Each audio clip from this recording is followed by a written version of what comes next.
India media storm over 10-year-old pregnant rape victim. A 10-year-old girl who is pregnant and has been refused an abortion is at the center of a media storm in India. We traveled to the northern city of Chandigarh to piece together her story. We have seen lots of cases of teenage pregnancies involving 14 to 15-year-olds, but this is the first ever case that I have seen of a 10-year-old, said Mahavir Singh, of the Chandigarh State Legal Services Authority.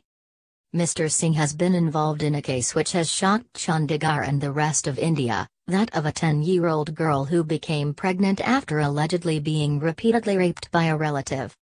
That relative is now in jail, pending trial. The girl in question has been described as a happy child who smiles easily. She's shy and not very talkative. English and mathematics are the favorite subjects of this Class 6 student. She loves to draw and is pretty good at it. She can't get enough of her favorite cartoon shows Cody and Andy, Little and Andy, and Shin Chan. She loves chicken and fish, and ice cream. But on 28th of July, India's Supreme Court rejected a petition, filed on her behalf, to allow her to abort, on the grounds that at 32 weeks, she is too far into her pregnancy. A doctor's panel had advised the court that a termination at this stage would be too risky for the girl, and that the fetus was doing well. The court order was a huge disappointment for the girl's family. Indian law does not allow terminations after 20 weeks unless doctors certify that the mother's life is in danger.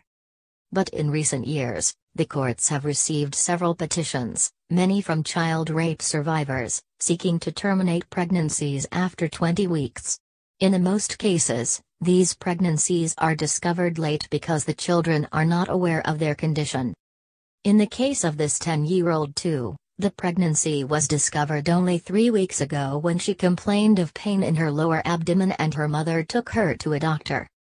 Someone who interacts with the girl on a regular basis says, she's very innocent and has no idea what's happened to her. Her parents also missed the telltale signs, perhaps because she's a healthy, chubby child. Besides, they couldn't imagine even in their wildest nightmares that their daughter could be pregnant at 10.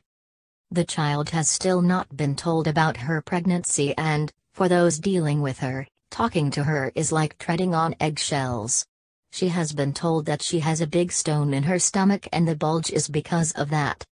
She's been put on a special diet of eggs, milk, fruit, fish and chicken and she seems to be enjoying the extra attention.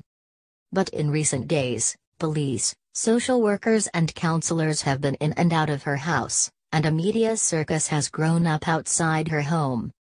She might not understand the exact problem, the gravity of the situation, but I think she has some idea now, a senior official said that. Her parents are struggling to deal with the situation. The family is poor and lives in a cramped one-room flat. Her father is a government employee and the mother works as a domestic helper. Policewoman Pratibha Kumari, who has investigated the case, describes them as a very nice family, who are so simple that they didn't even realize what this man was doing to their daughter. The parents, she says, are understandably distraught. Her mother has never talked to me without crying. The father says he feels like his daughter has been murdered. What has made their situation worse is that, ever since the news of the rape and pregnancy hit the headlines, they have been hounded by journalists. When the girl's father came to see me, he told me his biggest problem was the press. He said there were reporters outside his home all the time and his privacy was being infringed upon, Neil Roberts, chair of the Child Welfare Committee, told the BBC. The media attention has meant the girl is likely to get the best medical care and is entitled to claim financial compensation from the government. But the unwanted publicity is causing the family immense grief. Many of the reporters went to their house when the father was at work and gained entry claiming to be child workers. Since the alleged rapist was the mother's cousin, some even questioned if she was aware of the abuse and, maybe, even approved of it. How come she didn't know that her daughter was pregnant for 7 months? They asked. This has been very troubling for the family, and the girl's father is angry and bitter. I want him to be severely punished. He should get the death penalty or be locked away for the rest of his life in prison. He has admitted to the crime. But he has never said sorry to us, he tells me in a brief phone conversation.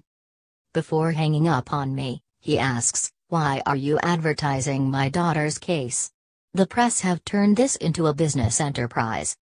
His anger is justified, even though there are laws that expressly forbid journalists from revealing identities of rape survivors and child victims of crimes. Many people have been able to join the dots and identify the family because the alleged rapist's name was extensively reported in the Indian press. Now their neighbors and his work colleagues know. Possibly the child's school friends know too. A local journalist, who met the family in the early days, says the parents are worried sick about the girl's future and the stigma she will face when she grows up. The father has also spoken of his worries over her health. Medical tests so far show that her health is good, though she suffers from mild anemia. But there are other concerns. The girl was born with a hole in her heart, which was plugged in 2013. Although doctors say it's unlikely to interfere with her pregnancy, the fact remains that she is way too young to give birth. Every year, 45,000 adult women die during childbirth in India. The risk of pregnant girls under the age of 15 years dying is 2.5 times higher than that for women above 20. Doctors say the risk is even higher for someone who is only 10. It's a concern the Supreme Court took on board, but the judges still ruled that the pregnancy could continue. Those in the know say the baby is due by the middle of September and the doctors have decided that it will be a cesarean delivery. In case of any complications, the birth could be earlier.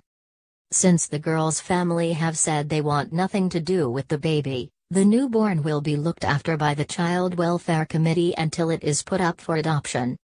Medical experts say the 10-year-old is bound to suffer from mental trauma and will need years of counseling from a child psychologist. "We've got our fingers crossed for her," said a child rights worker. Can a 10-year-old deliver a child? Could it be life-threatening for her? "We are praying that nothing bad happens to her,"